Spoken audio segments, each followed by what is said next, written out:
আর পারতেছি না বাজান। আল্লাহ গো। চিন্তা করো না মা, ওরই ডাক্তার ডাকতাছি।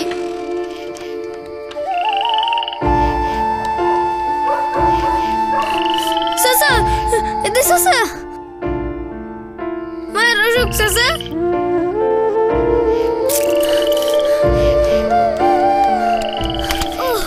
মা গো,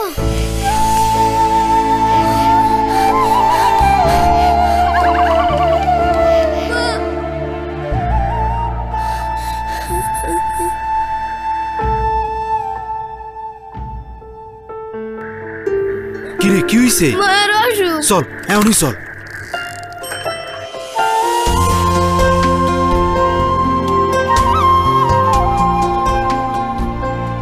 আমি ডাক্তারের মতো আমরাও অপেক্ষায় থাকি আপনার প্রয়োজনে পাশে থাকার সুযোগ পাবো বলে। আর এভাবেই 3 কোটিরও বেশি মানুষের সাথী হয়ে আছি আমরা। কাছে থাকুন গ্রামীণ ফোন।